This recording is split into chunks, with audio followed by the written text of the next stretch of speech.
For ages, men have been at war with the instruction manual. Men's disdain for instructions goes from furniture to driving directions to technology and even cooking. What was supposed to be the answer key to the task at hand became a despised booklet of curses to the man's spirit. A printed implication of incompetence, a rejection of personal freedom, and a literary act of surrender. Now, even if you like to pretend, Zach, I've never had a problem with an instruction manual, you can't at least deny the fact that you've hurried the reading of an instruction manual just to find out you've missed a couple steps and have to work your way backwards just to start all over. So are we just impatient dummies, or is there something innate in our DNA warning us of these despicable creations of the human mind?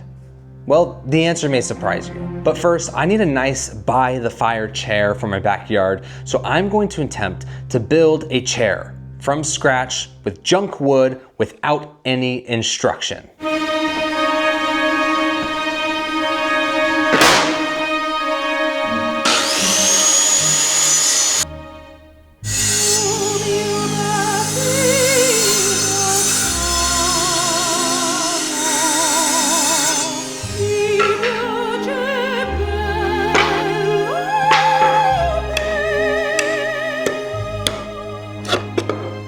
I use these ones for legs, the base maybe. Look at that, now it's starting to look like a chaise lounge, kind of. And at that very moment, as the workmen began to fasten the parts onto the slowly moving car, the assembly line was born, a technique that was to revolutionize mass production all over the world. Now the instruction manual was birthed because of this. No longer are your thick fingers required to thread a needle just to join fabrics together. Now, this isn't just a sewing machine, this is a sign of the times. You see, in 1851, Singer patented the Singer sewing machine, and the sewing machine soon became a staple during the Industrial Revolution. This boom in manufacturing technology soon made its ways into the hands of households across America. And this semi-complex machinery had one problem. Nobody knew how to use it. And boom, instruction manuals hit the scene. I have a few options. I do have these guys as possible legs. Maybe I'll put them in a triangle shape like so, something like this, and grab one of these guys, then have the slats across. But the only problem is that it looks so bad, Melissa's gonna tell me to throw it away right away. So my other design, more of just taking two pieces, using a bunch of these, right, to make almost a ladder, and then make two of those parts with a little bit of space in between, and then they should slide into each other and make kind of like a little like whoosh kind of chair. Okay, this next part is a little complicated. I'll explain it. Basically, there was this guy and this time required massive action. It required men to put their dreams and aspirations aside so they could go serve the greater good of mankind.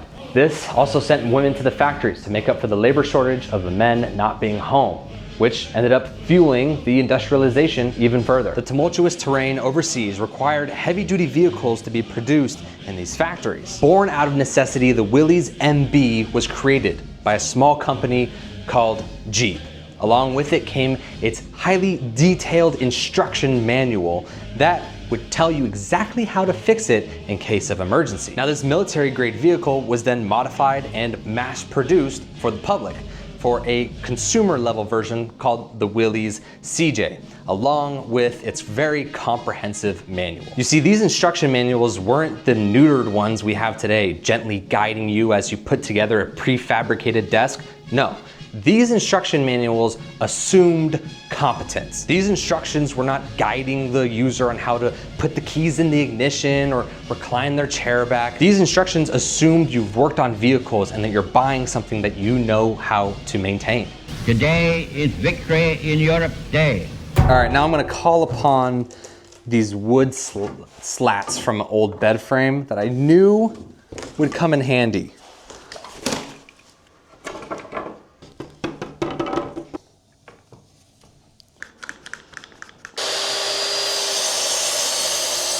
All right, so now I think we just gotta nail the slats in, and then it starts to become the chair, I guess, somewhere along the way. Once upon a time in Sweden, a boy dreamed of making life more comfortable for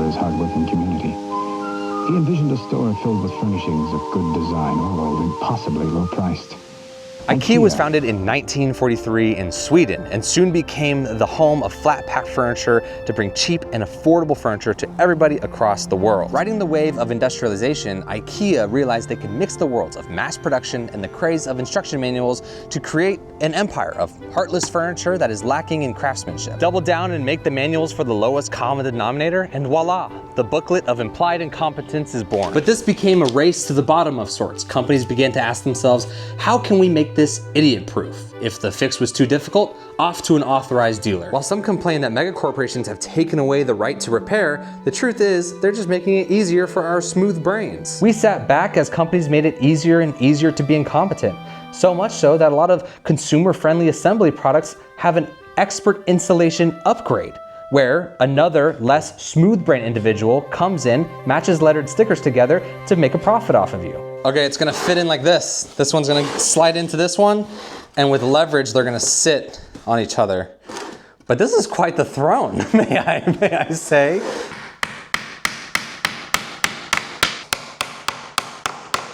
Now, theoretically, this should fit.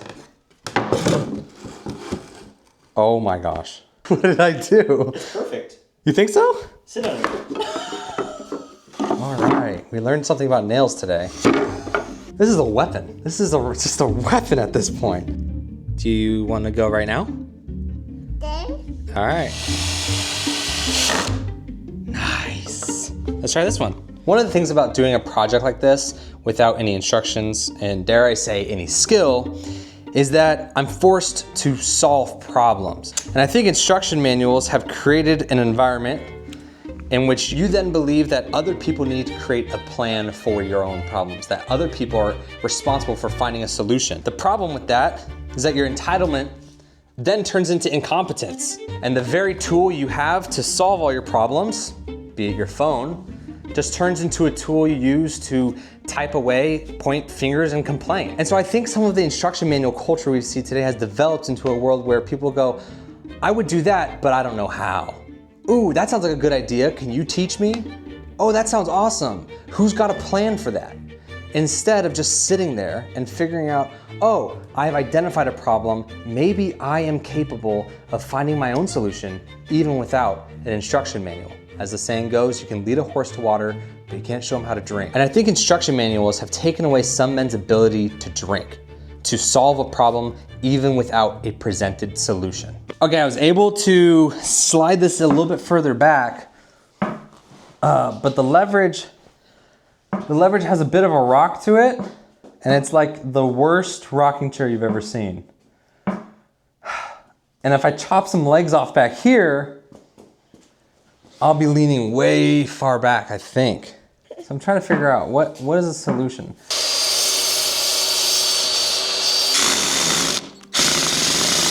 Now I will say, this build was very interesting for me because I started to realize something halfway through in the midst of roasting instruction manuals was my chair wasn't looking as nice as it could have been. I began to learn that there's actually a massive utility to instruction manuals when used properly.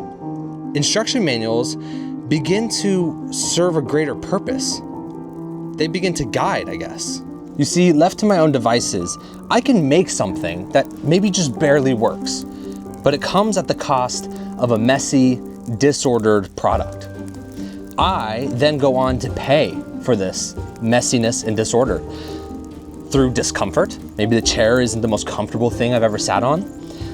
And because I like how I did it, I'm gonna sit on that chair for the rest of my life.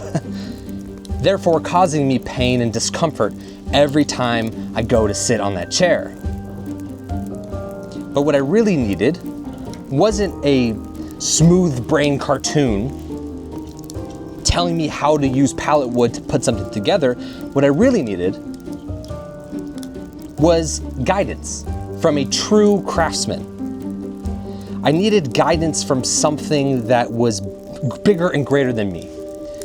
Years of experience that has stuck around far beyond my time on this earth and will continue to stick around and continue to be true. What I needed was the guidance of a true craftsman.